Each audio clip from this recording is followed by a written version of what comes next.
पुराने दर्द से छुटकारा पाने का बस एक ही इलाज है, अपनी जिंदगी में आगे बढ़ने का, शादी करके।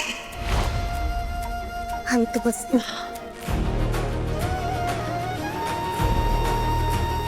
उससे अलग होने के लिए कहा था आपने। हम हो गए। हमने कोई सवाल नहीं किया आपसे, लेकिन हम कहे थे आपको हमारे दिल में सिद्धू था, है और हमेशा रहेगा माँ। हम उससे दूर रह सकते लेकिन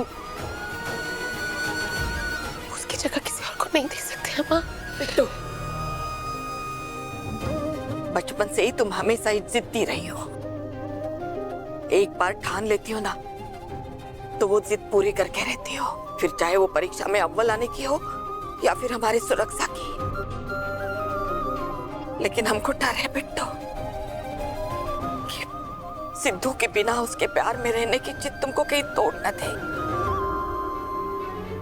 आप तो जानते हैं ना अपनी बेटी को माँ, बहुत मजबूत है आपकी बेटी, टूटेगी नहीं है। हम ठीक है माँ, हमारी फिक्र मत करो। मजबूत लोगों को भी दर्द होता है बिट्टू, उनको भी चोट पहुंचती है, उनको भी जख्म होते हैं, और हर जख्म मिटाने के लिए कोई मरहम की जरूरत होती है। अगर एक प्यार करने वाला साथी मिल जाए तो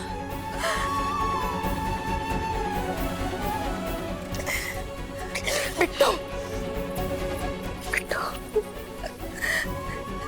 इस बार हम कोई जबरदस्ती नहीं करेंगे। विनती करते हैं तुमसे, अपने नई जिंदगी के बारे में सोचो एक बार, जिससे तुम्हारा ये सारा दुख दर्द खत्म हो जाए बेटा।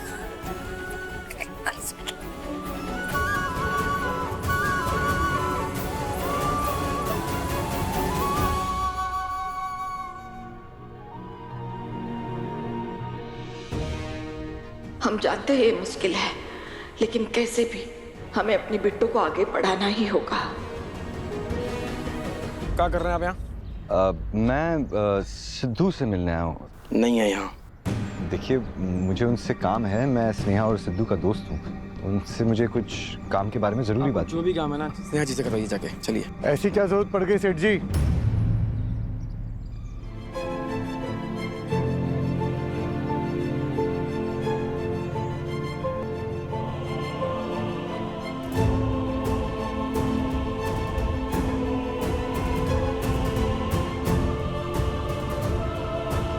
कैसे हैं सिद्धू जी? अब एक्चुअली अगर आप बुरा नहीं माने तो हम कहीं और जाके बात कर सकते हैं। वो दुर्गावती जी ने अगर मुझे यहाँ देख लिया शायद नाराज हो जाएंगे। नाश्ता करेंगे, मीठा कराएंगे, नहीं देखेंगे। एक्चुअली उस दिन आपने कॉलेज में जो स्पीच दी थी किसानों के बारे में, जमीन के बारे में, उम्मीद के बारे में, वो स्पीच ने मेरा दिल छू लिया। मुझे लगा कि मेरे प्रोजेक्ट में हेल्प करने के लिए आप सबसे बेस्ट पर्सन रहेंगे। कैसा प्रोजेक्ट?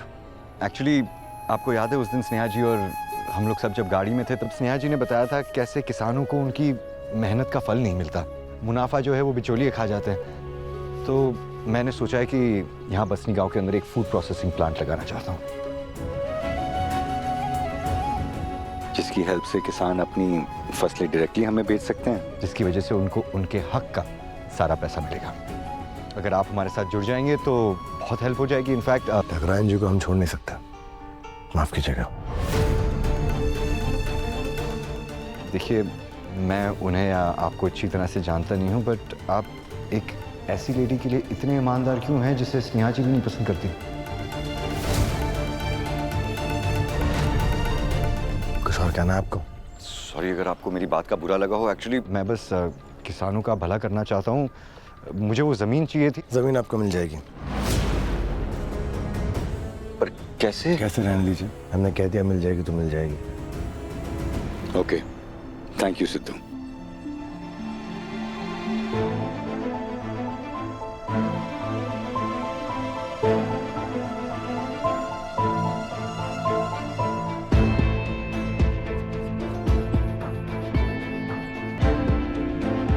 यहाँ सब लोग इतने अजीब तरह से बिहेव क्यों कर रहे हैं? कहीं सिद्धू और स्नेहा जी की कोई लड़ाई तो नहीं हो गई?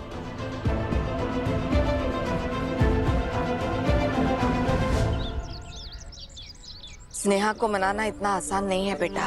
हमारी बेटी बहुत तकलीफ में है। उसको ये कहना कि तुम जिंदगी में आगे बढ़ो, इसका मतलब उसका घाव कुरेदने जैसा है। और तुम तो जानते हो ना, 22 साल लगे उसको किसी से जुड़ने में। उसको एक झटके में तोड़कर किसी और के साथ कैसे जुड़ पाएगी हमारी बच्ची? तो आपका स्नेहा की शादी के बारे में सोचना छोड़ रही हैं? नहीं नहीं बेटा, हम ऐसा नहीं कह रहे। हम एक फैसला तो उसके ऊपर थोप चुके हैं शेखर, अब दूसरा फैसला नहीं थोपना चाहते। लेकिन हम ये जरूर चाहते हैं कि हमारी बेटी जिंदगी के सारे दुख दर्द भुलाकर नई जिंदगी की शुरुआत करे। अगर उसने ऐसा किया ना, तो शायद सिद्धू भी जिंदगी में आगे बढ़ पाएगा। इसलिए हम ठकुराइन जी से बोल कर आए हैं कि हम स्नेहा की शादी कहीं और करवाएंगे। लेकिन हमारी समझ में ही नहीं आ रहा है कि हम ऐसा लड़का कहां से ढूंढें जो हमारी बिट्टू की जिंदगी में नई उम्मीदें लेकर आएगा, उसको खुशियां दिलाएगा।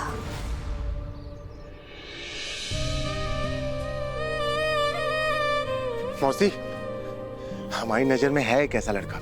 वो इंसान बहुत अच्छा है। वो हमारी बहन का ख्याल भी रखेगा और उसका सम्मान भी करता है। कौन?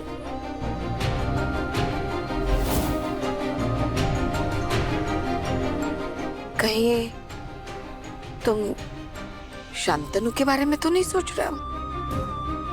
आपकी यूपीएससी एग्जाम आ रही है, राइट? हाँ, मॉक एग्जाम। प्लीज आपकी बुक्स लीजिए और मेरे साथ चलिए। नहीं, हम साथ साथ पढ़ रहे हैं। मैं आपकी मॉम की हेल्प कर दूंगा। फिलहाल आपको अपना सपना भी पूरा करना है। आपके लिए माँ बाहर का केक नहीं खाती हैं। आप फिक्र मत कीजिए, मैंने खुद इसे अपने हाथों से बनाया। शुद्ध शाकाहारी है गंगा माई। हमने देखा है मौसी, वो हमारी बहन की कितनी फिक्र करता है।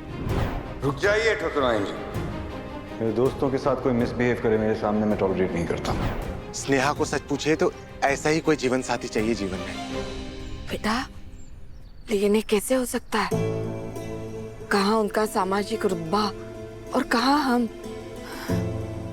उनकी ठाट बाट और हम दो परिवारों के बीच बहुत फर्क है बेटा। दिल में दूरी नहीं होनी चाहिए मौसी, सामाजिक दूरी से फर्क नहीं पड़ता। लेकिन बेटा, हमको ये भी तो नहीं पता कि वो स्नेहा के बारे में क्या सोचता है। वो सब आप हम पे छोड़ दीजिए ना मौसी, हम काहे के लिए यहाँ? हम पता लगवाएंगे, आप फिक्र मत कीजिए।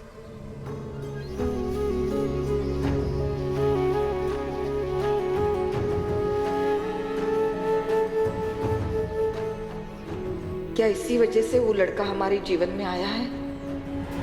महादेव पांडे जी, तबीयत पानी कैसी है आपकी? हमने सुना आजकल आप अंधे घूम रहे हो और लालच में इतने अंधे हो गए हो कि भूखे बिलबिलाते बच्चों को देख नहीं पा रहे हो। क्या हुआ? गैस एजेंसी जब से मिला आपको, तब से आप मौके का फायदा उठा रहे हो, तिजोरी भर रहे हो, कालाबाजारी शुरू कर दिया आपने तो। मैडम जी, कैसे बातें करते हैं आप? हमारी रोजी रोटी जिससे चल रही है उससे हम गद्दारी करेंगे? आप आकर देख लीजिए, अगर एक सिलेंडर मिल जाए तो आप 100 जूते मार लीजिए। माल ही नहीं आ रहा 3 दिन से। हाँ, वो टीवी वाली खबर हमने भी देखी है। हाँ, वही खबर देख के आपके किसी ने कान भर दिए हमारे खिलाफ। इस इंदु रानी के चक्कर में जरूर जेल जाएंगे।